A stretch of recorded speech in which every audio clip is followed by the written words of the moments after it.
Nakikinig, nagmamalasakit, nagseserbisyo, Niña Corpus, isang magandang umaga po sa inyong lahat. Ngayon po ay Wednesday, June 3, 2026. Ayan ha, kumusta naman po kayo mga kaserbisyo, mga kapamilya? Sana ay nasa mabuti kayong kalagayan. Alam nyo na, life goes on. Kahit may mga nag-aaway po na ating mga opisyal, tayo po ay patuloy na kumakayod. At tuloy-tuloy pa rin ang ating programang nagseserbisyo. Naimbag Abigat. Na-miss ko ito. Naimbag Abigat, Ading Migs. Long time no see, Naimbag Abigat. Partner, hi, hello, good morning mga kapamilya at mga kaserbisyo. Migs Busos po. Hope you are well today. June 3, 2026. It is a Wednesday. Mabuti naman tayo ay may aircon. Di ba? May aircon. At may signal ba? fan. Medyo mahina. May wifi naman. Meron naman. Meron Hindi, naman. naka-wifi ka? Meron. May wifi ako dito. hindi. Pero may wifi Pero if you meron. need it. Oo. At may aircon. Yun Yeah. lang. Talagang pinatayan daw sila. Tinanong ko siya, Senator Erwin Tulfo, kasi syempre may memo rin na lumabas sa Senado na hindi raw totoo yun. Kesyo daw, hindi naman daw sila nagpatay ng aircon, hindi raw sila nagpatay ng wifi. Pero nakita ko isang content Tinanong ko na mismo si Senator, sabi niya, yes, pinatay. Nakakita ko ng isang content si Senator Risa nagpapaypay habang nagsa-cellphone Yun habang na, nasa plenary, nagpapaypay. Wala naman yata nagpapaypay doon kung may aircon talaga. Hindi swak yung memo from the Senado. Doon sa naramdaman talaga ng mga nandun. Yung minorya na nag-antay.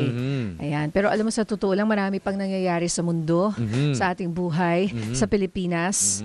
Hindi lang naman, it's not just about you. Diba? It's about the Philippines. Ayan, kaya ngayong umaga, medyo kabig muna tayo. Dahil may mga ibang mga ating pinagkakaabalahan. Di lang naman yan. Sa totoo lang, yung iba, pag tinanong mo, ano ba nangyayari dyan? Oo nga Kami nagtatrabaho lang. Oo nga Pero apektado ho sila kapag hindi ito naayos. Kaya mamaya, pag-uusapan po natin yung mga programa ng ating gobyerno para sa mga PWD. Sa ating mga persons with disabilities. Alamin po natin mula sa National Council on Disability Affairs. And dahil pumasok na rin ang, hindi pa opisyal, pero umuulan-ulan na kasi. Oo nga Oo, so at nagbabago na naman ang panahon. Alam mo naman kapag pasukan ay Dengue Awareness Month ngayong June. So alamin natin yung mga sintomas. Muli, balikan natin para makaiwas sa sakit na dengue. Oo, kasi normal po yan sa mga everyday happenings and everyday life. Sabihin natin ngayon, maaraw, mamayang hapon, uulan. Sabihin natin for 2 to 3 hours. At syempre, yung tubig ulan po dyan, pwedeng ma-stock. Diba? Sa mga estero, ma-stock sa mga creek, ma-stock sa mga komunidad, pakalat-kalat po yan. So syempre, hindi naman kailangan ng mahabang pagkakataon o mahabang panahon para talagang pagpiestahan po yan ng mga lamok. So syempre po, Dengue Awareness Month. At syempre, ang ating question of the day, ano po ang inyong ginagawa sa pag-iingat during tag-ulan? I-share mo na po yan, 0919-278-3000.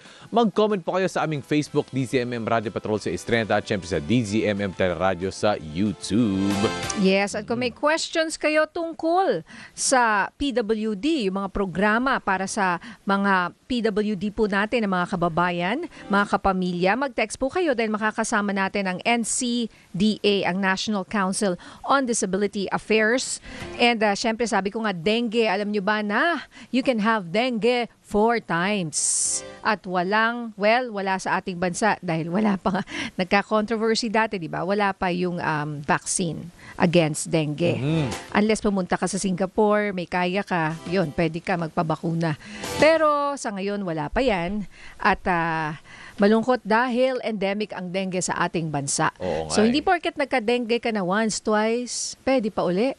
Basta up to 4 times. Di ba nga daw ang usapin kapag magka-dengue ka, kumbaga sa twice around, di ba, mas delikado nga daw yun. Yes, patindi ng patindi kapag nauulit. So, kunya, yung first time, okay lang. Yung pangalawa, mas worse. Yung pangatlo, mas worse. Kaya ayaw mo na magka-dengue ulit. Like you and me, for example, Oo. nagka-dengue na tayo. Ayaw na natin makuha pa yung Maulit. second or third or fourth strain na yan. Oo. It will be worse. Very traumatic eh. Oo. Pasensya na po sa word. Ako po, nagka-dengue ako nung 8 years old. At araw-araw, naalala ko, 7 to 8 days po ako nun sa ospital. At araw-araw po tayo kinukunan ng dugo. Masakit. Tagal? Oo, 7 to matagal. 8 days. 7 to 8 days. At naalala ko, as an 8-year-old boy, everyday akong umiiyak. Kapag Oo, kinukunan for ako ng sure. dugo. Oo. Alam mo yung anak ko noon, 1 year old. 1 year old! Grabe. Tapos para siyang kulay lechon. Yung kasi isa sa mga sintomas yung pagka-red niya. Hindi na, well, bukod sa rashes, pero hindi na ngayon Dengue. kailangan may rashes na akala mo yung parang meron kang measles Oo, or tigdas na oo. red na maliliit. Hindi na rin eh. Minsan yung rashes mo ay mapula lang na para kang lechon nga. Yung pula na ganon. Yes. And then, mataas So na lumabas lagnat. yung ganong kulay. Kasi yung ganong kulay, lalabas yung pag medyo na matindi na yung dengue Oo, mo eh. yun So nga dapat eh. makuha mo siya or mabigyan ka ng management or ma-hydrate ka kung kailangan sa umpisa pa lang. Kaya kapag may fever daw na 39 and above, wag niyong balewalain. Wag niyo sabihin, ay, gumaling na siya ngayon. Oo. Pero baka yun pala yung time na biglang babagsak. Oo, naalala ko rin noon nung ako kumbaga quote-unquote bumagsak. 40 degrees ako noon eh. Tapos wala naman akong sipon tsaka ubo. Naalala ko lang very vivid memory nandun ako sa kama ng aking mga magulang. As in nakadapa lang ako ganon. Nakadapa, Oo, oo. ganon. That's it. Para talaga akong walang as in mahina. Wala kang Oo, strength. wala kang strength. Oo. Oo.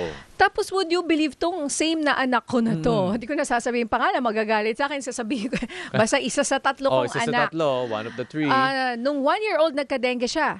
Tapos nung pandemic, nung COVID, nung bawal lumabas ng bahay, pagpasok ko ng kwarto, exactly yung kinuwento mo, anong tawag doon? Nakahilata lang. Parang, Hindi, face down, sa floor. Sa floor. Na parang kala ko, niloloko ko, natutulog ba to? Oo. Pagtingin ko, ginaganon ko, ayaw gumalaw. So, syempre. Siyempre, di ba? Panic. Panic Oo, mode. panic Nanay, hindi mode. ka pwede pumunta sa ospital. Can you OMG. imagine? Oo. Pero okay naman po siya. Okay naman siya. Naagapan namin, akala ko nung una COVID, Oo. pero walang Ano sipon, daw? walang ubo. Ano daw? Dengue, partner. Dengue? Nung COVID season. Oo. Na, sinabihan pa ako ng doktor, alam mo, pwedeng mas delikado yan, ang dengue, kesa sa COVID kapag hindi mo yan, naagapan. Oo, kasi nga, pagpunta nga nun sa Can you ospital. imagine, nakahilatang gano'n na. Yung ulo niya nasa Nakaganyan. floor. Oo, nakaganon. Oo. Tsaka Ganon. syempre at that time, yung protocols nun very strict. Di Ay, hindi ba? ka basta-basta pupunta Hindi sa pwede. ospital. Tsaka Oo. takot ka rin kasi baka magka-COVID. Oo nga. Incidentally, pwede rin. Kung Pwede. may mga kaso nung time na yun na may dengue na may COVID pa. Mhm. O, diba? Correct. Double Oo. whammy. Oo, kasi mga virus yan, pwede namang magkasabay. But anyway, ang management po talaga ay hydration, bantayan. At syempre kung grabe na, dalhin sa ospital. Pero sa ating ang usapin sa public health, prevention is better than cure. 'Di ba? Para na po maiwasan yung dengue, siguruhin din po natin na ating environment is kumbaga makokontrol natin yun para hindi na natin sila i-invite. Yes, Diba? kaya Oo. galit ako sa lamok, lalo na may Ako stripe, rin eh. yung may white na stripe. Yan po ang Oo tagadala nga ng dengue. Oo nga eh. Tagadala rin yan ng chikungunya. Oo nga eh. It's Alam the mo, same Aedes yung may aegypti. stripe do, alam mo siguro isang beses nakakita kasi Oo. lamukin ako alam mo yan eh, Ako di ba? rin eh, Lamukin di ba? tayo, di ba? Kapag dumapo yung lamok sa atin, parang nakita ko, naku, white yata to ah. Papatayin ko. Oh, Para ako buti na lang ganun natin. Pak! Di ba? In fact, Oo. sanay na nga ako eh. For some Oo. reason, napapatay ko sila ng, dati hindi, pero na-practice ko na. Talaga? Meron na akong power. May paraan ha? Paturo naman. Hindi ko alam, basta Oo. yung instinct ko bilang nanay, dahil yung anak ko 2 beses na eh. Oo nga. Tsaka nakakatakot eh. Kaya wag po natin balewalain. Nandiyan pa rin ang banta ng dengue at pwede kang magka-dengue up to 4 times. Kaya alamin natin mamaya, no? Siyempre, again, sintomas, but most importantly, prevention. Ayan. O, Eto, teka lang. partner. Ako na lang magbabasa Ikaw, niyan. ano Ako na lang nakikita? magbabasa niyan. Okay. Pasalamatan po natin ha. Ia-award po natin. Ia-award. Pasalamatan po natin ang Pagdasig Award 2026 mula sa BACOM Ang ganda. Unity ng Leyte Wow. Normal University. Congratulations, partner, sa iyong gantimpala, sa iyong award mula sa Leyte Normal University. Ano ba nakasabi dyan? Wala pa ako Nakasabi? dito. Ako yung nakalive ako last week. Naku, pasensya na po. I would have loved to go to Leyte. To receive the Diba? award. Ano nakalagay Well, dyan? and even visit. Di ba tayo, we were planning. Yeah. Migs, Oo, di ba? oo. But anyway, napaka ganda po ng award. Yung itsura, ang gandang i-display. But I would like to thank, di ba? All our students po at lahat po ng mga miyembro ng Leyte Normal University. Wow naman, ito Best Radio News Anchor Female. Love it. National level. Pagdasig Awards 2026. Maraming salamat po sa pagkilala. Ang ganda. Yan, I love yan. the look of the award. Yan. And ako po ay natutuwa na hanggang dyan sa Leyte ay nakakarating po tayo para magbigay ng serbisyo at kaalaman sa ating mga kababayan. Mabuhay po kayo. Ito po ay dahil sa inyo. Maraming salamat po sa Pagdasig Awards. Yan. Kung nakikita niyo po ako ngayon, para akong nanay, proud Oo, nanay, thank proud you. tatay na knock, picture ka dyan. Thank Yan, you. yan. Tayong dalawa to. Picture talaga. Picture, video. Ayan. Knock. I share this award parang Oscars. Yes, oo. Of course, with my partner Migs Bustos dahil sa kanya ay gumagaling tayo sa programa. Maraming salamat. We are proud of you. Migs Bustos Thank din. you. Thank you, partner. Nako, grabe Iwan Ninya mo ako Corpus. Monday and Tuesday. Oo Nasa nga. Nasa ano tayo? Nasa rehiyon mo. Really? Rehiyon mo. As in Norte, Sur? Norte. Hindi, wala. Ba't di La ka Union. nagsasabi La Union. sa akin La dyan? Union lang. La Union. lang. Oh, Hindi still. ako umabot ng Batak. Mga Medyo kaano malayo. ko yan, Oo. kababayan ko pa rin, mga Ilocano, na Imbag Abigat. Ayan, mamaya po ha, abangan nyo yung aming mga special guests. And may isa pa tayo palang special guest I would like to mention. Meron tayong avid listener ng DZMM na si Raver Patilano, na memorize daw niya lahat ng sinasabi natin. Galing. Oo, I'm very excited to meet him. I understand na meet mo na siya, partner Migs. You met him? Yes. Oo. And you sent me, pinadala mo ko ng video last Yes. week habang ako ay nasa bakasyon. And nakakatuwa. Maraming salamat. Excited na ako ma-meet si Raver. Siya po ay isang PWD, pero marami siyang alam tungkol sa nangyayari sa ating bayan.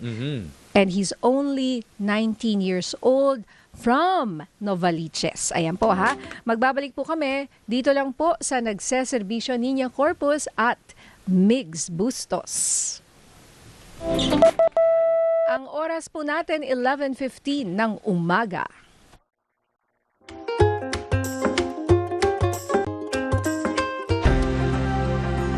Magbabalik ang Nagseserbisyo Niña Corpus sa DZMM Radio Patrol 630.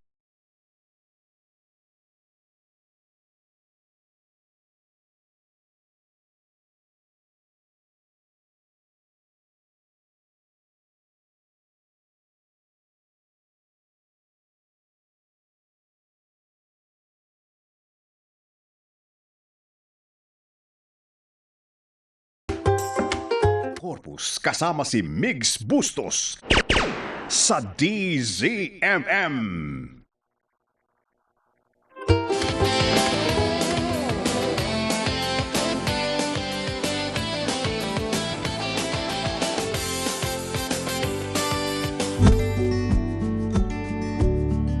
Taos-pusong tumulong, walang itinatangi, walang pinipili.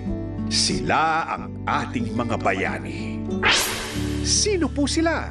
Sino po sila? Welcome back sa Nagseserbisyo Niña Corpus at Migs Bustos. At ngayon makakasama na po natin ang isa sa mga avid listeners ng DZMM. Siya po ay walang iba kundi si Raver Patilano. Si Raver po ay isang bulag at siya po ay 19 years old from Novaliches. Ayan. Magandang umaga sa iyo, Raver. Hi po, magandang umaga po sa inyo lahat dito po sa DZMM Radio Patrol sa East 30 at DZMM Teleradio po. Ayan, at masaya po ako na nakabalik po dito ulit. Naku, maraming salamat. And this time, kasama ka na sa programa kasi last time, nag-visit lang siya, no? At ngayon, ikaw na ang aming special guest. Anong pakiramdam mo, Raver? Actually, hindi lang po ito yung unang guest ko po kasi nag-guest po ako dun kay Tita Winnie. Kay Tita Winnie. Sa amin, first time namin Yes. dito sa nagseservisyo. Oo. Yun. Nakakatuwa naman. Kasama ni Raver ang kanyang ama na si Ricardo Patilano. Magandang umaga po, Tay. Thank you for coming. Magandang umaga po. Ano pong nickname ni Tay? Rick po. Rick. Ayan, kasama si Rick and Raver. Alright. At syempre, kasama na rin po natin ngayong umaga ang Chief ng Program Management Division ng National Council on Disability Affairs. Walang iba kundi si Attorney Rhea Ramos. Magandang umaga, Attorney Rhea. Magandang umaga po.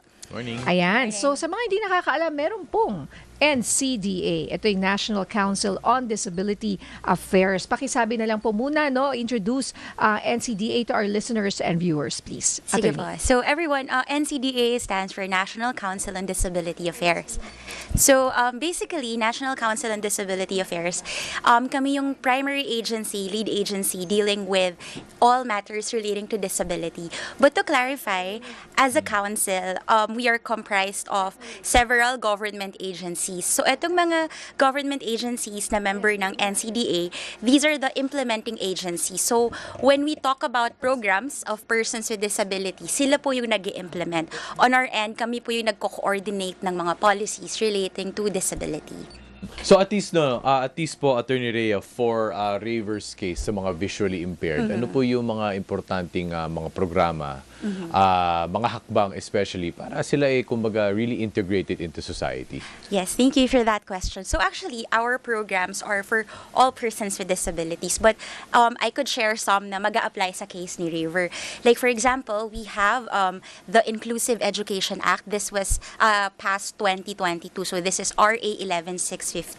So under this Inclusive Education Act, nandito yung mga provision para ma-ensure na makasama sa mainstream na schooling yung mga batang may kapansanan. Although kung gusto nila, pwede rin namang may separate na school na pwede na lang puntahan.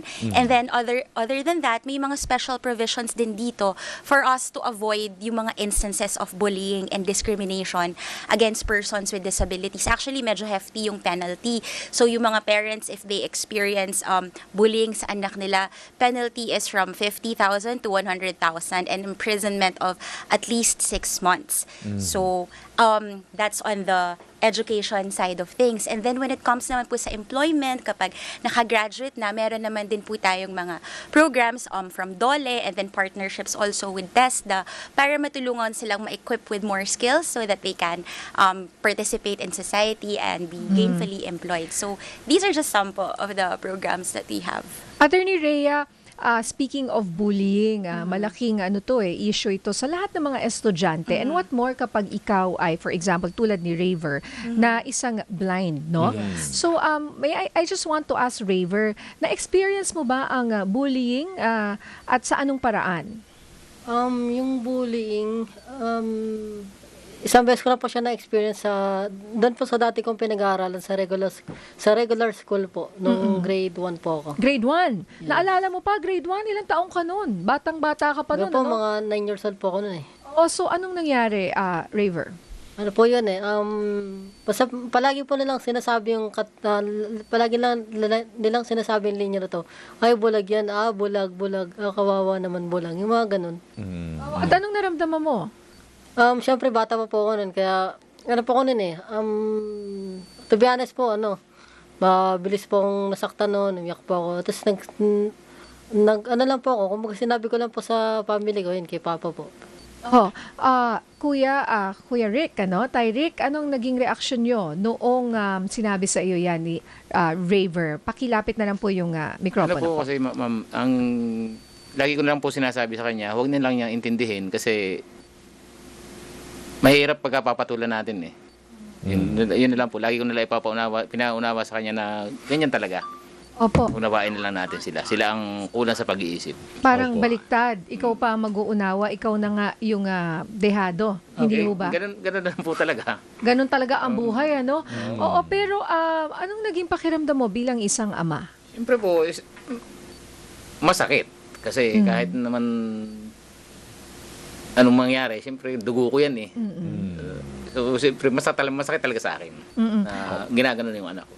Pero- Sorry, Go ahead. Migs, pero ngayon, parang ang sabi niya sa akin, isang beses lang. Maswerte siya, no, na isang beses lang. Anong nangyari? Paano niyo na-avoid yung bullying na yan? At ano yung, paano niyo siya in-approach? Nagkaroon po kasi ng programa sa school na tungkol sa mga bullying. Pinapaliwanag po sa kanila, lalo na po dito sa high school, na pinapaliwanag sa kanila tungkol sa mga bullying na maaaring consequences na maabutin nila pagka yung ginagawa nila pagbubuli. At sabi niyo, 100,000 up to 100,000? Kahit minor?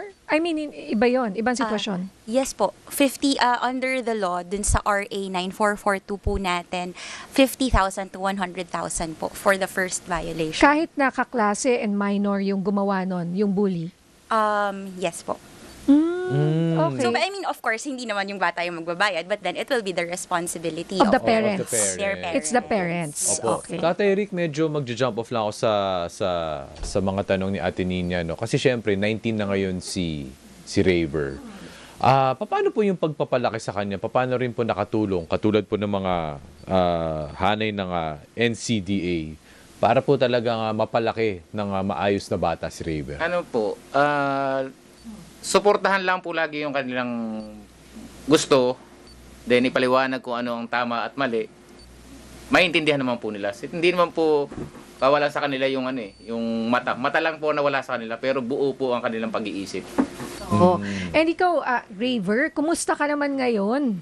Ayun, sa ngayon po, okay naman po ako. At ako po ay senior high na grade 11 na po, sa June 8. Talaga?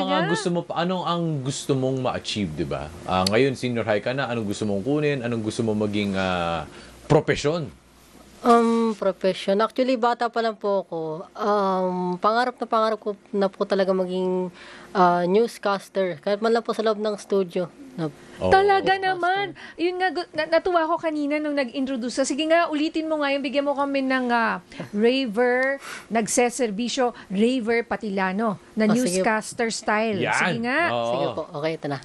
Magandang unang umaga sa inyong lahat, mga kapamilya at kaserbisyo at lahat ng mga nakikinig dyan all over the world. Especially yung mga marunong pang mag-team talk. Yan, gusto ko na po i-shoutout ang mga taga-blind tech, no, na nakikinig po sa atin ngayon sa DZMM Radio Patrol sa East 30 at DZMM Teleradio. So, nandito na po ako. Ako po, si Radio Patrol, Raver Patilano. Yun, Wow! Radyo Patrol, Yun, oh. Galing naman, Raver. Okay, paano natulungan ng pakikinig sa radyo, no? Para ma-imagine o maguhit sa iyong isipan ang mga nangyayari sa iyong paligid? Nakatulong po yung pakikinig ng radyo sa akin kasi para siguro namulat po ako sa mga nangyayaring especially ngayon sa bayan natin. Yun po talaga nakapagpamulat sa akin. Actually, kung di nyo po na itatanong, 2 years old pa lang po ako. Laking ABS-CBN na po kasi talaga ako. Wow. Wow. Okay, so ano mga paborito mong programa? Usually, yung paborito ko lang po talagang programa, TV Patrol. Tapos nung naglunsad ang probinsiya noong 2015, yun po. Yun na. Talaga? Okay, Baka sige nga, lisay bigyan mo ako pala ng to. TV Patrol style. Oo. So, Kunyari ikaw si Kabayan. ito po yun. Magandang umaga, bayan! Simulan natin ang balitaan sa isang visually impaired na nakapasok sa DZMM Radio Patrol booth. Siya ay kinilalang si Raver Patilano. Nagpapatrol, Jeff Canoy. Naku, Wow, Jeff Canoy, talaga Jeff naman. Canoy, Jeff grabe, Canoy. Oo, galing, Jeff, punta ka dito. Let's meet mo si Raver. Fan na fan ng TV Patrol. Oy, maraming salamat, Raver. So ano pa? Sabi mo kanina, namumulat ka sa nangyayari sa iyong kapaligiran. Anong masasabi mo sa nangyayari ngayon sa iyong kapaligiran? As a youth. Yan. Bilang isang avid listener ng DZMM. Ang aking pananaw lang po at masasabi ko lang po, sige, i-ano ko na po dito yung sa Senate. Actually, yan po, no, yung mga nangyayari po dyan, usually ang kawawa talaga kaming mga Pilipino. Kaya gusto ko lang sanang sabihin po sa inyo na alam ko nakikinig po yung mga senators natin. Gusto ko lang pong sabihin sa inyo na sana po magkaisa na po kayo. Yan, minority and majority. Sana po mabalik na po yung dating dangal ng Senado kasi po kumbaga ang Senado po kasi kumbaga para sa akin ang Senado po kasi ang takbuhan ng bayan. takbuhan ng Pilipino. So sana po magkaiba man kayo ng pananaw sa politics, kung kayo maka PBBM, kung kayo maka VP Sara. Sana po lahat po tayo magkaisa kasi meron pa pong pinagdadaanan ng bansa natin eh. Mas marami pa pong kailangan amyendahan na batas, lalong-lalo na po sa aming mga may kapansanan sa paningin o visually impaired. Kaya sana po itigil niyo na po yung away na yan. Yun lang. Alam mo, ang galing mo, Raver. At hindi na namin dadagdagan dahil yan ang boses ng Pilipino. Maraming salamat sa pag-share mo ng iyong saloobin. Sabi nga niya, whether PBBM ka side or VP Sara side, majority, minority, sana po ay maayos na dyan. Takbuhan ng taong bayan. Nangyayari, tinatakbuhan nila tayo eh. Legit yan Oo. Ate Ninsa, hindi yan kumbaga soundbite ng isang analyst, hindi yan soundbite ng hindi. isang komentarista, hindi yan soundbite ng isang media practitioner, soundbite po yan ng isang visually impaired na nasa youth sector na kabataan. Na maalam. Lahat maalam. So lahat po na nangyayari ngayon sa Pilipinas, hindi lang politiko ang naapektuhan, kabataan po ang naapektuhan ang kanilang kinabukasan. Ayan. So, tanong natin si Attorney Rhea, ano pa yung mga ibang yung programa dyan po sa National Council on Disability Affairs na gusto nyong malaman ng, lalo na po yung mga nakikinig sa atin na may mahal sa buhay or magulang na hindi nila alam kung saan sila tatakbo pag yung anak nila ay merong kapansanan or PWD. Opo. Sige, so una po kung meron silang mga concerns, since pagtakbo po yung binanggit niyo po, so I'll advertise, you can reach us at council@ncda.gov.ph. So kahit ano man po yung mga concerns na yan, day in and day out, marami po kaming nare-receive na mga complaints, clarifications, sasagutin po natin yan. Tapos, kanina nabanggit ko na some examples for education and employment. For on the health side naman, through our partnership with DOH, which is a member agency, and PhilHealth, actually, merong benefits ang PhilHealth for children with disabilities. Ito yung tinatawag natin ng mga Z packages. And iba, makikita po ito sa website ng PhilHealth, nandun kung hanggang magkano yung coverage niya, tsaka depende sa kung anong klase ng kapansanan yung meron. So this is easily available po sa government website. And we encourage yung mga parents to avail of these services. And then, from DOH also and NCMH, meron po tayong mga libreng gamot. Especially po when it comes to yung mga gamot para sa mga may mental disability. May mga certain medicines po na available sa NCMH, of course, subject to stock availability. Pero libre lang din pong binibigay po yun. Opo. And then, ano pa ba masashare na? Attorney, siguro NCDA pagdating po sa mga far-flung areas, sa mga probinsya, nakakaabot din po ba tayo doon? Yes po. NCDA, yung structure po natin kasi meron tayong mga regional program coordinators. Yung regional program coordinators po natin, sila yung nagko-coordinate dun sa mga tinatawag na RCDA. Now, RCDAs are regional social workers under the Office of the Department of Social Welfare and Development. So, parang ang nangyayari po nun, both top-down and bottom-up. So, yung mga programa natin sa national level na ibababa natin through this regional mechanism, and then yung mga concerns naman from the grassroots level na iaakyat kasi quarterly nagmi-meeting po itong mga RCDA. Tapos bukod po dyan, although they are not under the national government, meron tayong mga tinatawag na PIDAW or Persons with Disability Affairs Offices. These are under the local government units. So, dito po, sila po yung direktang nakikipag-ugnayan din dun sa mga grassroots organizations ng mga taong may kapansanan, tas sa kanila rin po makukuha ng ID. Tapos at the same time, attorney, just to emphasize again, yung mga klase po ng mga kapansanan, at least ng ating mga youth today, ano siya usually? And ano yung siguro tingin yung magandang magkaroon pa ng mas suporta? Opo. Sige, no, that's a really good question. Officially, we have 9 categories of disability. Yung pag-categorize po ng disability ay by the Department of Health. So, just to run through some of them, meron tayong yung visual impairments, meron tayong deaf and hard of hearing, meron tayong mental disability, learning disability, and then meron ding rare disease and cancer. Kung papansin niyo po, yung dalawang yun yung naiiba kasi yung mga iba kong binanggit, these are pertaining to mga functional limitations limitations. However, for cancer and for rare disease, may special law po kasi na nagsabi na if you have cancer or kahit gumaling ka na sa cancer, you're a cancer survivor, for purposes of availing the benefits, you are considered as a person with disability. Tapos nagkaroon din po ng ganong batas para dun sa mga may rare disease. Ano yung mga mas nangangailangan ng suporta? Siguro po, di ko po gustong Yeah. mamili. Tama. Iba-iba po kasi ng, Oo. yung kumbaga yung mga taong may kapansanan, usually group together sila, tinatawag na PWD, persons with disability. Pero sa totoo lang po, sobrang iba-iba talaga yung mga support needs na kailangan po nila. Pagdating siguro sa dami. Sa dami, ayan, sige, masasagot ko Oh, muna yan, dyan kasi sa may dami. datos tayo. Oo. So right now, ang officially registered na sa around 2.73 million. We know that there are more, pero yung officially na sa sistema na nakarehistro, around 2.73 million. Of that, ang pinakamarami po yung mga may physical disability, followed by yung may psychosocial disability, and then yung mga may mga visual impairment. So these are the top 3 po na meron tayo. sa Okay. datos natin. Tanong ko lang si Tyrick, pakilapit na lang po yung, pwede niyo pong iurong ganyan po. Ayan. Tyrick, pwedeng malaman yung mga inavail nyo para kay Raver. Baka may makarelate at paano nyo inavail itong mga benepisyo ng gobyerno para po sa kanya. Yun po ang nabili na po namin sa kanya, yung yung sa PIDAW. Okay, ano po yun? Sige nga po. Yung dati may monthly allowance ba yun, tawag doon. Okay, Yun. tapos? Tapos na-avail namin siya, tapos siguro nawala siya na uli. Kasi hindi na daw siya qualified eh. Okay. Attorney, hindi ko ano po yung alam. PDAW na yun? Yung PIDAW, ito po yung Persons with Disability Affairs Offices. Tayo, sabi niyo po, di ba, taga Novaliches kayo? So, Apo. I'm assuming this is from Quezon City. So, yung mga, per LGU po kasi, pwede silang magkaroon ng mga extra benefits on top of what the national government or the law requires.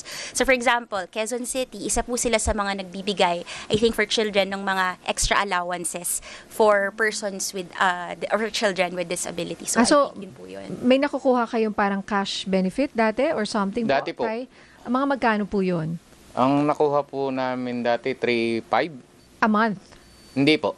One time. One time One po nakuha time. yun. So may ganun. So alamin Opo. dapat ninyo sa inyong mga lugar. Yes po. Oo. So for example, sa kanyang na-opera ba siya o may kinailangan naman bang po. gawin sa kanya? Wala. Wala naman po. So hindi nyo kinailangan ma-ospital? Kasi pag na-ospital po ang isang PWD, Attorney Rhea, anong benefits ulit? Meron po tayong 20% discount. So, applicable to sa professional fees ng mga doktor, applicable siya sa other charges ng hospitals, applicable din siya sa mga gamot na bibilin. Ang kailangan lang po nilang ipakita is yung kanilang Persons with Disability ID card. Okay. Raver, gusto ko lang malaman na sa'yo ngayon, ano ba yung mga paborito mong programa sa DZMM? Ayan. So, ito nga po ang mga paborito ko pong programa mula 4 AM po hanggang hanggang 4 a.m. Opo. Talaga po? Sabi ni Ganun tatay, kaaga? Since 2 years old daw. Yun na Since nga 2 years eh. old. Oo, Na so- talagang avid listener. Mula 4 a.m. Hanggang ano yan? Hanggang anong Hanggang anong oras? Minsan po magdamag, gano'n. Hanggang gabi. Abot tayo. Mula abot ba kami dyan, Abot Raver? po. Abot. Oo. Ano ba yung mga naalala mong episodes namin dito sa nagseserbisyo na natuwa ka or paborito Meron ba? mo? Sana meron, ha? Hindi ko na pa maano eh. Pero alam mo, Ate Nisa, Alam mo, nakita ako, ko... itong episode na to, maaalala ko Oo. dahil sa'yo. Tama, Opo. tama. Alam mo, Salamat. last week, nung nakita ko si Raver dyan sa backstage, pinaalam ko lang yung boses ko, tapos sabi niya agad, Mix Bustos. So, Memorize nga nila. memorize Alam mo yung mga sinasabi ng mga anchors, di ba? Memorize nyo yan eh. Bigyan mo nga kami ng examples. So, sa Stingers po, di ba kapag natatapos na po ang mga radyo patrol mag-reports, ang pinakalagi ko po narinig at pinakagustong-gusto ko ay basta't may nangyari. Naka-report agad sa DZMM Radio Patrol sa Estrenda. Yun. Ayun, ang ganda ng boses. Pwede. Yung, di ba may isa pa ngayon, kumpirmado sigurado. Try Apo, mo nga yung ulit. Yeah. balitang kumpirmado, serbisyong sigurado. Yun. Pwede, no? Alam alam mo, Raver, meron kang talent. Sabi nga daw po Ano? nila eh. Oh. Sabi nga daw po nila, pwede na daw po ako pangpalit kay Sir Peter. Sir Peter. Sir Peter. Sir Peter, meron na bakit hindi? kukuha sa trono mo. Oo nga. Oo, eto si Raver Patilano. So, sir, sige nga, yung English. Sige nga, try mo. Sir Peter, English speaking. Meron ka bang naalala? Ang naalala ko lang po yung sa Magandang Buhay, yung sinabi niyang, the audience is ready and the anchors are ready. This is ABS-CBN in the service of the Filipino worldwide. Ayan. Wala Matik. akong masabi. Ilapit mo Galing, nga yung mic, galing. medyo malayo. Kasi Oo ayan, nga. no? Ayan, no? Ulitin mo yung last part. In Sige the nga, service, in the lapit service. ka. O, sige. Yan. In the service of the Filipino worldwide. Iyon, no? Sir Peter, paano ba yan? Kuha at inisip. Oo. Hindi Oo. kuha yun Alam mo, eh, pwede no? kang, ang laki ng, sweldo. Sabihin mo lang Bio-talent, good morning or bio-talent. something. Voice talent, voice di ba? Actually, kung di niyo po naitatanong, isa rin po ako sa mga vlogger po. Nagbablog ka rin. Opo. Na, anong binavlog mo? Yung mga accessibility things po sa mga Android users, like yung screen readers, yun po. Yung mga- Okay, Galing. ano yan? So, apparently, kanina, partner Migs, nakita ko siya nagsa-cellphone. Paano mo ginagawa yun? So, nagulat ako, paano ka nagsa-cellphone? Sa pamamagitan lang po ng screen reader, pwede po bang pakita ko? A screen reader. Screen App reader. ba yan? Iba't ibang klaseng screen reader po kasi, pero usually po, yung tinatawag na talkback ay naka-build-in na po siya sa settings ng mga phone po. So, paano nag-work yun? Pakita mo nga yung cellphone mo. Oo. At kanina, so kaya mong mag-text, ganon. Opo. So, Kaya mong magbasa. Opo, ito po yun. Okay. Yan, so, may password po kasi ito. Yan, may lock screen password. 272. Nako, wag mo Ay, sabi pa, password. Babagin ko naman po eh. Pwede mo palitan. Ayan po. Tapos, punta lang po ako ng halimbawa, messenger po. Ayan, tapos mababasa ko lang po yung mga chat dito. Actually, yung mga nagchat po dito, nakikinig po sila ngayon sa atin. Galing ang batiin mo naman sila. Mapa ako po, blind po yan. Oh, talaga? Uy, Opo. naku, maraming salamat po. Oo. At nakakatuwa naman to, no? Ito yung mga hindi natin alam eh. Na mga audience rin po natin Galing. na mahilig manood at makinig. At may impact po sa kanila yung pakikinig sa atin dito sa ating programa. Alam mo tayo, siguro malaking bagay na yung magulang. Paano mo siya pinalaki? Yes. At paano ka nakapagpalaki ng ganitong klase ng bata? Na alam mo, ang dami na nagtitext dito, marami ka ng fans, Raver. Mga po eh. Ang dami ko pa. Tama? Tama. Oo. Di Claim po, it. ang ginagawa ko lang po sa kanya, yung todo suporta lang po kung anong gusto niya. Tapos lagi ko pinapaliwanag na kailangan mag-aral lagi siyang mabuti. Yun lang po. Kailangan may takot sa Diyos. Yun lang. At saka parang lagi ko kayo nakangiti. Ay, hindi Tyrick. po. Ay, Oo. yan na po talaga ako eh. Hindi. I mean, ang laki ng bagay na yun, di ba? Yung hindi yung magulang na pag-uwi mo, ano nangyari? Nagagalit agad. Oo nga. Di ba yung oo. mainit ang ulo dahil sa stress? And to think kayo po, I'm sure stress kayo dahil minsan ang hirap ba ng, di ba? Ano pong trabaho ninyo, Tyrick? Angkas rider po ako. Okay, so angkas. Yes po. Ano ang, kumusta naman kayo ngayon? Ay, okay lang po. Ay, yung presyo ng gas. Ay, talo. Kung sa masyadong mataas. Opo, pwede malaman kung magkano po yung kita sa isang araw? Depende po kasi sa sa Average. Average po nasa 1-2. Sa isang araw po. Opo. Kita na po yun. Kita na Malinis yun. po yun. Minus pa. Babawasan pa po yun ng, Babawasan. ng panggas at saka pang-top up. So, anong matitira? Minsan may natitirang 800, minsan 700. Pag katulad nung yung mataas ang gas, umabot ng 80. Yung 700, medyo pahirapan na. So, anong adjustments ang ginawa po ninyo nung nangyari yon? Wala po. Tsaga lang. Oo. Tsagaan lang po. Talagang laban lang. Paano yon? Ang hirap. At katulad ngayon, hindi nyo ba ramdam? Kasi kahit kami po ay ramdam ang taas ng presyo ng bilihin. Para po sa inyo, ano po ang effect sa inyo? Napakalaki po. Kasi dati, yung kinikita mo na 700, 800, medyo mapapakain mo na ng maayos ang pamilya mo eh. Ngayon po, talagang pahirapan na eh. Kasi dati, kung nag-uulam ka ng karne, doon sa 700, 800, ngayon po, baka hindi mo na mabili ang karne eh. Dahil sa mahal. Oh, so Baka anong gulay ka na lang. gulay muna? Oo.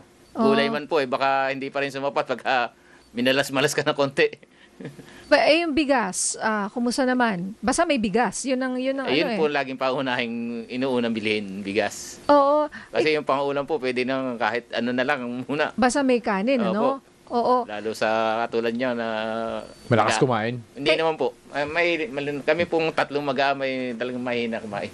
At kaya naman pala, maganda ang pangangatawan, ano? Hindi, pero Raver, kailangan niya ng nutrients, ano? Nutrients, O para sa iyong pamilya. So kayo po nagtatrabaho. Si Mrs., ano po? Ay, matagal na po akong widow. So mag-isa lang po kayo Yes po. na tinataguyod ng yung single father. Yes po. 12 Siya po ay years may kapatid. Si Raver po ay may kapatid. Isa po. Isa. Mas Ilang bata taon? po. Hindi, panganay po yun. Panganay po. Ilang taon po? 20. Magto-21 na. Ano Aba, pong magkadikit ginagawa? lang pala. Nag-aaral po ba? Nag-aaral po. Nagtatrabaho? Third year college na po ngayon. Talaga? Sa ano pong course? IT po. Wow. Ayun, Oo. antayin na lang. Mabuhay si Konting tatay, tiyaga na lang. Isang taon na lang, ano? Tama? Dalawa po. 2 taon na lang. Single father. May Kung dalawang anak, may isa dalawang may anak, kapansanan. Take home 800 a day. Grabe. So, or 700. 700. 3 sila sa pamilya. Mhm. Raver, papaano ba yan? Anong masasabi mo? Masasabi ko lang po, syempre, very thankful po talaga ako sa papa po namin kasi alam niyo po yung kahit wala na po si mama, nagagawa niyo po kami taguyod po sa kahit po ganito yung kalagayan ko eh, hindi po siya, alam niyo po yung hindi siya kagaya ng ibang family na hindi tumatanggap ng blind kasi wala naman daw may tutulong. Pero ito po talaga si Papa is handa niyo po akong suportahan sa lahat po. Alam mo, Father's Day, June 21. Mabuhay po kayo. Kuya, Tay Ricardo Patilano, Tay Rick. Salamat po. Nakakaiyak naman to. Pati ako, naantig ang aking damdamin dahil hindi ko alam mag-isa ka na pala. Akala ko, pasensya na po. Okay lang po, okay lang po. Gaano katagal na po kayong balo? Since 2012. At matagal-tagal na rin po, ano? Opo. So, simula ilang taong ka nun, 5 Raver? years old po. 5 po. 5 years old. Oo, tapos after nun, nabully ka pa, di ba, nung pumasok ka? Opo, Salamat din po sa gabay ng biyenan ko kasi hindi niya kami rin iniwan, hindi niya kami pinabayaan. Oo, ikaw, Raver, anong mensahe mo sa tatay mo? Ngayong Father's Day, di ba? yun po, ang mensahe ko lang po dito kay Papa yan pa, lagi mo nalagaan sarili mo pa. Tapos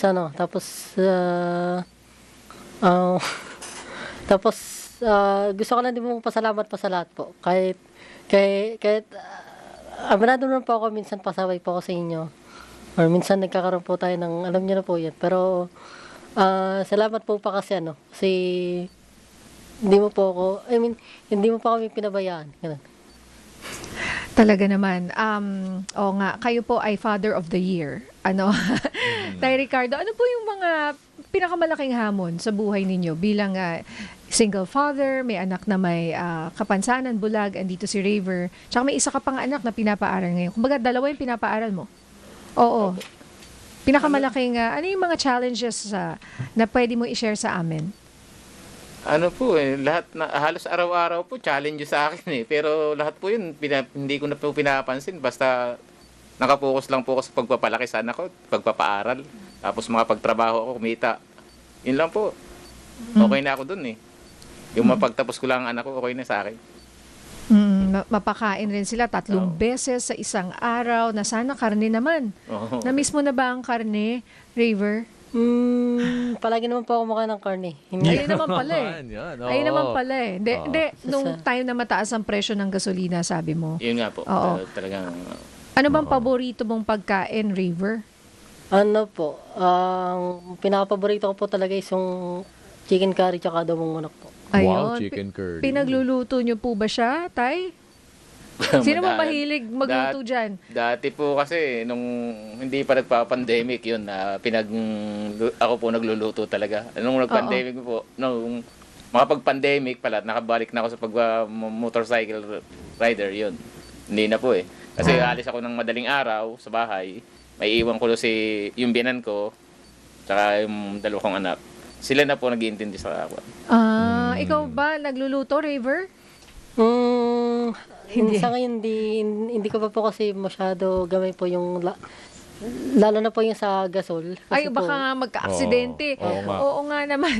Pero Raver, siguro no, pag papunta ka na ng college, anong gusto mong kuning kurso? yun nga po, ang, Broadcasting? Journalism? mascom. Ganun. Masko? Di ba? O ayan ha, sa mga koleyo na nakikinig ngayon, baka naman may scholarship dyan. Mhm. Di ba? Yes. Ito po ay talagang passion niya eh. At ang pagiging mamamahayag. Di ba? Mm. Bakit gusto mo maging broadcaster? Ano po, siguro dahil nga po sa palagian ako nakikinig ng radyo, talagang gustong-gusto ko na po yung mag-broadcaster. Kagaya po, yun nga, nila Sir Peter, nila Sir Alvin, ganun. Tapos, tulad po ninyo, ganun. Oh, marami ka kasi nga matutulungan bukod doon, no? Opo. Sa pagiging takbuhan. Takbuhan ka, 'di ba? Takbuhan ka kung wala tayong makukuha mapapala sa mga opisyal. Sa'yo na lang, 'di ba, Raver? Ngayon pa lang marami ka nang nai-inspire eh. Marami na ang natutuwa sa iyo ngayon Opo. sa inyong mag-ama. At syempre po, maraming salamat sa NCDA. Mamaya, babalik pa rin kami dahil ang dami pa natin gustong mapakinggan mula sa ating special guest ngayong umaga. Ang oras po natin, 11:51 ng umaga.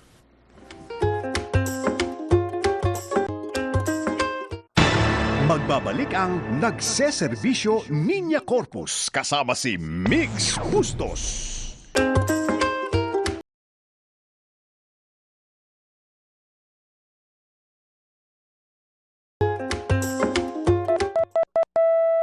Ang oras po natin, 11:54 ng umaga.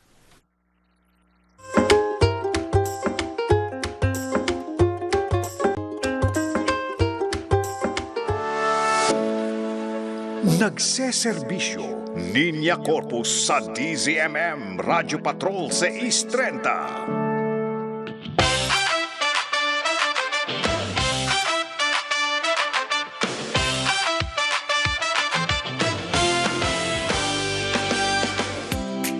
Nagbabalik po kami dito sa nagseserbisyo Niña Corpus at Mix Bustos. Okay, mabilis lang po kasi may panawagan ang pamilya po Patilano sa PCSO po sana at saka sa Office of the President dahil meron kayong kamag-anak na kailangang operahan at 355,000 po ang kailangan yung gastusin. Yes po, yun po ang hinihingi nung Hospital.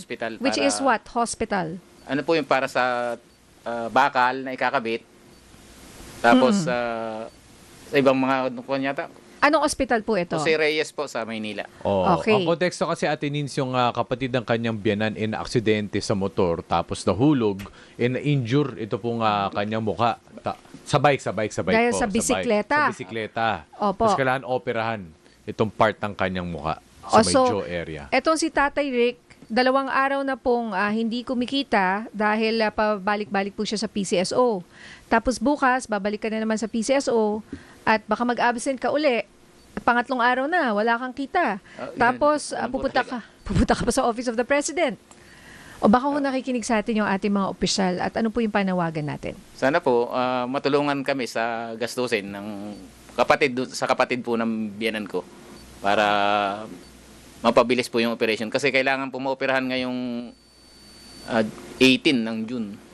So 11 po kailangan na siyang admit. Sa ngayon, magkano na nakakalap ninyong Ang pera? alam ko po nasa sa DSWD lang po na ibigay na jail pa Kano? lang 100k yata. 100K. Opo. So kulang pa ng 255,000. Opo. Ayan, baka rin sa Erwin Tulfo Action Center. Pwede rin, kay Senator Tulfo. Pwede rin po kayong lumapit sa CSO kay Sir Bel Robles at sa Office of the President para makalap nyo yung 355,000 na kailangan sa operasyon at para makapasok ka na rin po sa trabaho. Sana po. Sana po Oo. makakompleto na para makapag trabaho po ulit. Ayan. Maraming salamat po. Sana po nakikinig po sila at matulungan po kayo. At hayaan nyo, ilalapit rin namin kayo sa kanila personally. Balikan po natin si Attorney Rhea. Before tayo magpaalam, baka po meron pong mensahe ang National Council on Disability Affairs sa lahat po ng nakikinig ngayon at nanonood sa atin. Siguro, yung gusto po namin ibigay na mensahe is yung mabago yung pagtingin ng society when it comes to persons with disabilities. Marami pong misconception, like yung iba ang tingin nila. Katulad nga po na nabanggit nyo kanina, may ibang magulang hindi sinusuportahan yung anak. Maraming misconception na kapag may kapansanan ka, hindi mo kaya. But that's actually not true. Marami tayong mga halimbawa ng mga taong may kapansanan na nabigyan ng opportunity, nakapag-aral, nakagraduate, naging employed and they're doing very well right now. So, sana po matanggal yung ganong notion because persons with disabilities, yung mga taong may kapansanan, katulad din po natin silang lahat. So, ayun po. Si Raver, baka meron kang mensahe para sa mga nakikinig sa atin ngayon. Ayun. So, sa mga nakikinig po sa atin ngayon, especially po sa mga kapwa ko blind na nandyan sa Team Talk server, wag po tayong mawala ng pag-asa, no? Alam naman po natin na ganun talaga ang buhay. Minsan, hindi tayo tinatanggap ng society na to. Pero wag kayong mag-alala, malay nyo, balang araw, di ba? Mabigyang pansin na rin tayo. Laban lang, kumaga ipagpatuloy lang natin yung mga nasimulan natin. Then, yun nga, sa mga blind naman po na may mga magulang na tulad ko, yan, may parents, may single parent. Yan ang lagi natin ipagpasalamat sa Diyos. Ang unang-una natin ipagpasalamat sa Diyos ang ating magulang at ang sarili natin. Dahil wala namang ibang tutulong sa atin po kundi sarili lang natin. Tama po ba? Ayan. Alright. Mabuhay ka, Raver Patilano. Baka palitan mo na si Raver Cruz. Di ba? Ay, Tay, siguro proud na proud po kayo sa anak nyo. Ano po masasabi nyo? Sobrang proud po ako sa anak ko. Sobra. Hindi po mapagsidlan din yun saya ko. Para Alam niyo po, kung ako yung magulang rin, di ba? Tapos anak mo si Raver, talaga namang nakaka-proud. At kahit ano pang challenges mo sa buhay, kapag may ganitong tandem, di ba? Nasa magulang rin talaga eh. Tsaka suporta ng pamilya, like your biyanan nyo, na ikaw rin naman ngayon ang tumutulong. So parang tulungan sa pamilya. Ganun po. So maswerte po ang inyong pamilya rin. At sana ay marami po kayong na-inspire ngayong hapon tulad po namin ni Mix. Actually, medyo lost for words ako eh. Wala akong masabi dahil tuwang-tuwa lang po talaga ako. Talagang ako ay feeling blessed ngayong araw na ito dahil po nandito po kayo. At sana po lahat ng nakikinig nanonood, ganun din ang kanilang nararamdaman. Shout out po ako sa mga nakikinig. Ito, meron ka ng mga fans. Warbis Duck, sabi niya, wow, galing niya. Si Justuan, sabi niya, nakakatuwa naman ang batang to. Si Nemia, ang galing niya, pwede. Tita Nona Damian, sabi, bow for you, Raver Patilano. Ayan. At si Steve Rodriguez watching po. Si Roy Kapate ng Accounting Office ng South Cotabato at inspired daw sila sa iyo, Raver. Maraming salamat. Maraming salamat po. Salamat, yes. Oo. Gusto ko lang din po sanang ipagpasalamat po unang-una ang pagpunta ko dito sa DZMM sa Diyos. Kasi po, kung hindi po dahil kay Lord God, hindi ko po mapupunta. Hindi ko po mapupunta ng pinapangarap kong studio. At syempre po, sa suporta ng buong pamilya ko, unang-una na dyan po ito nga pang papa ko, tapos ang lolo ko na alam ko nakikinig din po ngayon si Lolo Maximo Juan Jr. Hello po Lolo, andito na po ako. Ayun. At syempre po sa aking, yun nga, kila lola ko po, kay Mami Lamier na Juan, na buong akala po talaga nila hindi niyo po ako mapapansin. Opo. At yun nga po sa kuya ko, kay Kuya Jedrick, sa pinsan ko po, kay Samantha, kay Lolo Sunny Boy, and lahat po ng mga sumusuporta, di ko na po kayo isa-isahin. At syempre, hindi ko po malilimutan ang school kung nasan po ako ngayon nag-aaral, ang Philippine National School for the Blind po. Yan. Gusto ko lang din po pasalamatan ng school na yan. At gusto ko lang din po sana kayong invite DZMM. Sana po, pag may mga event po sa ng school namin, punta po kayo. Alright. Migs, Oo ha? naman, Narinig oo. mo yan. Nandun kami ni Migs. Pag schedule natin yan. We'd love to be there. Maraming salamat. Raver Patilano, si Jack Batallones nag-text. Happy birthday sa kanyang sister-in-law na si Rona Tulaylay. Happy birthday to you. Audrey Atilano, happy birthday. Alright. Thank you so Extra. much. Oo. Pay na extra. Extra ka na. Ikaw na mag-extra. Mga pamilya at kaserbisyo, sana po na-inspire po kayo sa aking kwento na basta yun maging ano lang po kayo, maging matatag lang po kayo sa buhay. Yan. Ika nga nila, ang buhay ay weather lang. Ayan. Yan. Alright. Yun po. Maraming salamat. Thank you. Laban Yan, lang. Laban lang. Ito po si Nina Corpus, nagseserbisyo. Alright, susunod po headline ngayon kasama sina Jeffrey Hernandez at Rica Lazo. Thank you po sa ating mga panauhin, Raver Patelano, Ricardo Patelano, and of course, Attorney Rhea Ramos. Muli ako po si Mix Bustos, nagseserbisyo. Bye-bye. O ayan ha, good vibes ang hinatid namin sa inyo ngayon. Wala munang away. Good vibes lang muna dito sa nagseserbisyo, Nina Corpus at Migs Bustos. Bye. Bye po.